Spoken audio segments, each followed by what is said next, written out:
So you've got the Toyota name, so you've got that kind of reliability, because some of the places in Australia you might have an accident and you're 500 kilometres away from any help.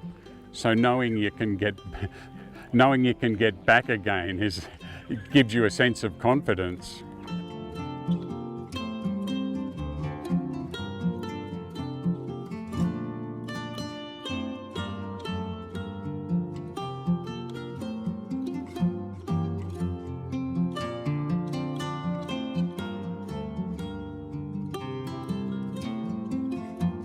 Yes, this particular car I've only had for the last 12 months. I had a 200 series, the first 200 series that came out, and I was looking to replace that with a car with a lot newer, etc. I had Land Cruisers in the previously, back in the 70s. I bought an FJ40, so I have progressed somewhat.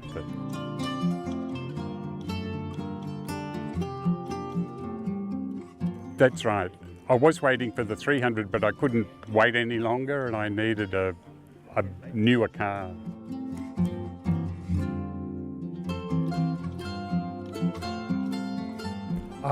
The original 200 was fairly basic. It had like a radio and a cassette. This model has the very latest electronics, 3D cameras, crawl control. There's a long list of features that this particular vehicle has. Yeah, I think basically the car comes in Australia, it comes from the dealer with all these accessories fitted. The bull bar with the matching colour makes it look, matching paint colour to the vehicle makes it look very good. So you bought it from the dealer with all these? No, I bought it, I was the second owner. Somebody had it for 3 years prior to that, and did a lot of long distance travel, like a CEO of a large company used it for outback travel.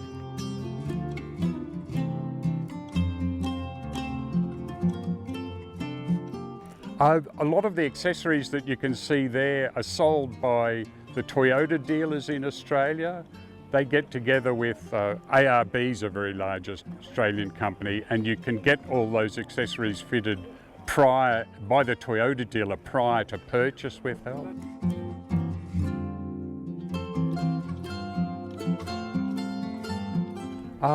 The way that for a 200 series there are a lot of accessories that are available in Australia, and it's a very roomy car as well, and you can particularly in Australia you can upgrade the suspension. I think there's a 2-inch lift on the car, and you can get tougher shock absorbers for the outback.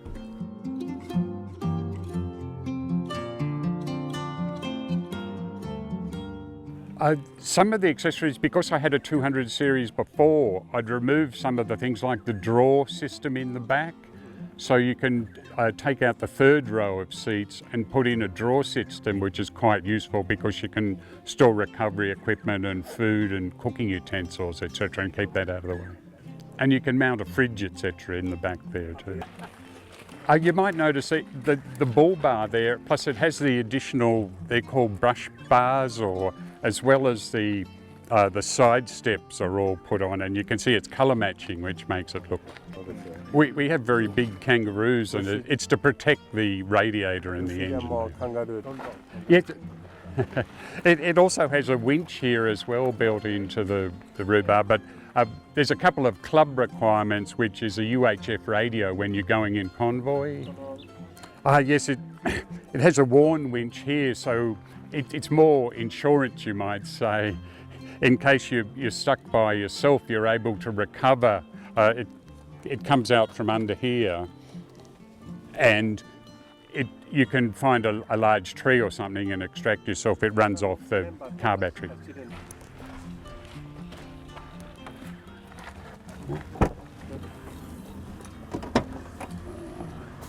Oh, nice. So this is the drawer system. You take out the third row of seats, which a lot of people don't use, and you're able to have a set of drawers. In this case, you can have tools and recovery gear, and that side might have cooking.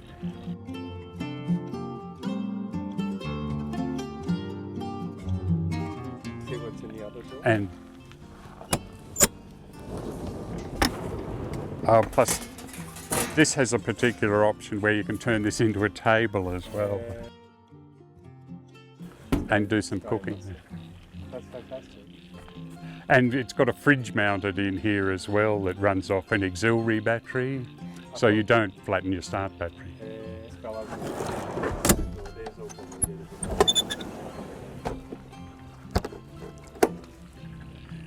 It's about 40 litres, which is quite a common size, and you can see it fits in the back there.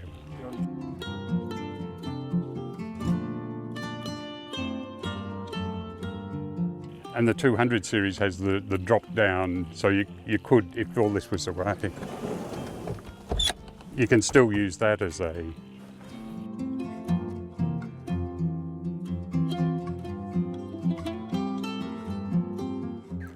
It's particularly the low down torque. It generates maximum torque at very low RPM, which is good for crawling and particularly sand dunes, that type of thing in Australia.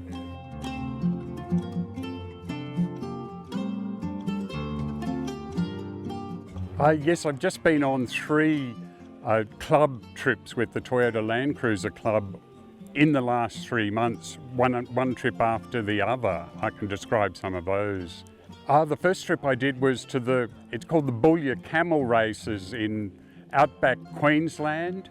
And so you've got to go right across New South Wales into the outback, into the desert regions, up to Inaminka, Birdsville, etc., before you get to the camel races. So it takes you a week's driving to get there.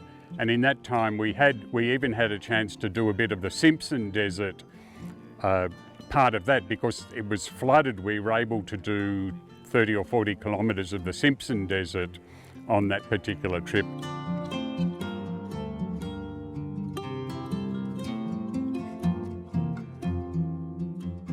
Yes, it was camping in there were camper trailers on the trip with club members, and also tents and pop-top.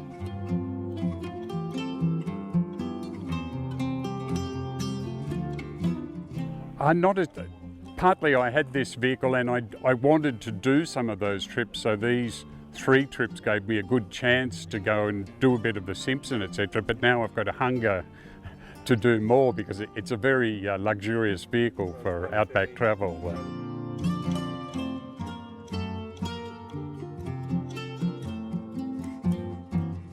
That's right. With the club, there's a lot of friends, etc., that you meet in the club when you're camping, etc., compared to going by yourself. But going by yourself's an adventure as well.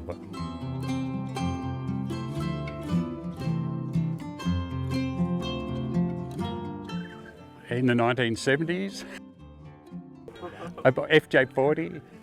When I was a student engineer, I bought one.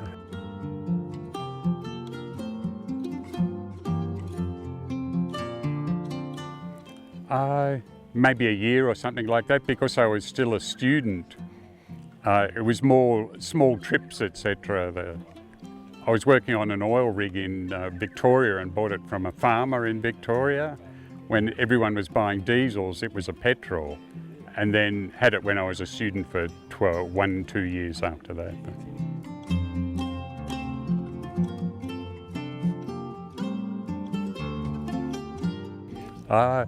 There are several club members that still have FJ40s that had bought them back in the 70s.